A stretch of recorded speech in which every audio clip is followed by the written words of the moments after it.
L'histoire de l'humanité remonte à il y a environ 9 millions d'années. À cette époque, la lignée du chimpanzé et du bonobo se sépare de la nôtre. Néanmoins, on ne parle pas encore d'êtres humains à cette époque. Animaux apparentés à la lignée humaine, mais qui ne sont pas encore de véritables animaux du genre Homo. Différentes espèces vont se succéder, dont la plupart ne sont pas connues à ce jour. On peut parler d'Ororine, Ardipithecus, Australopithecus. Le point commun de toutes ces espèces, c'est qu'elles vivaient en Afrique. C'est donc ici que se situent les prémices de la lignée humaine.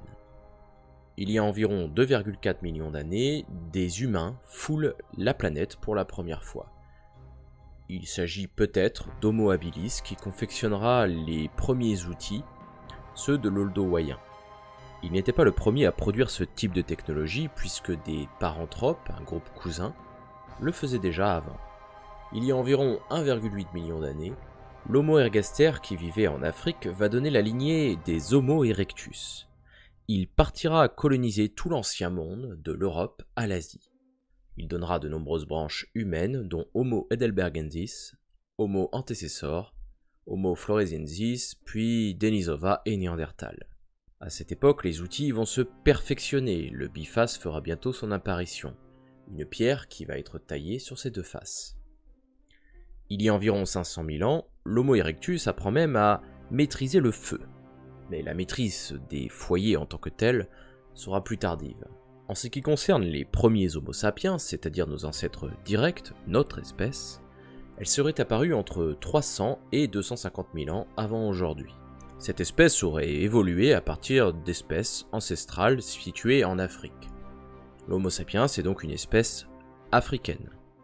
À cette époque, il nous ressemble beaucoup, même si le front n'est pas encore totalement développé. Ces Homo sapiens auraient eu à peu près la même structure anatomique que nous à partir de 230 000 ans avant aujourd'hui. À ce moment, la planète était encore peuplée par de nombreuses espèces humaines. Il restait Néandertal, situé de l'Europe à l'Oural, Denisova et Erectus, situés plutôt en Asie, ainsi que l'homme de Flores en Indonésie. Ce dernier sera d'ailleurs peut-être le dernier représentant de l'espèce humaine, mis à part la nôtre, à disparaître, puisqu'il aurait vécu jusqu'à il y a environ 15 000 ans, avant aujourd'hui. À partir de 200 000 ans, la glaciation du Riss va refroidir considérablement le climat. Nos ancêtres Homo sapiens vont profiter de cette période pour se propager dans toute l'Afrique. Il y a environ 135 000 ans, un réchauffement relatif va permettre à ces premiers hommes de sortir d'Afrique pour passer la mer Rouge.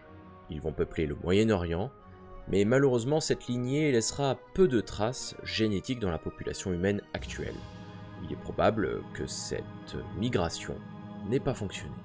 Il y a environ 80 000 ans, une nouvelle glaciation, celle du Würm, se produit refroidissant de nouveau le climat. Les hommes repartiront en migration entre 70 et 30 000 ans avant aujourd'hui. On parle de l'Out of Africa 2.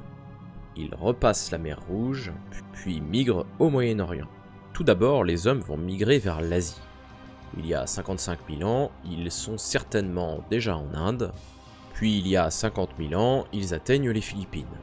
À cette époque-là, les Néandertals et les Denisoviens sont bien présents en Asie. Il est donc probable qu'il y ait eu des contacts et même des métissages. En ce qui concerne l'Asie de l'Est, il faudra attendre 40 000 ans avant aujourd'hui pour que les hommes migrent jusqu'en Australie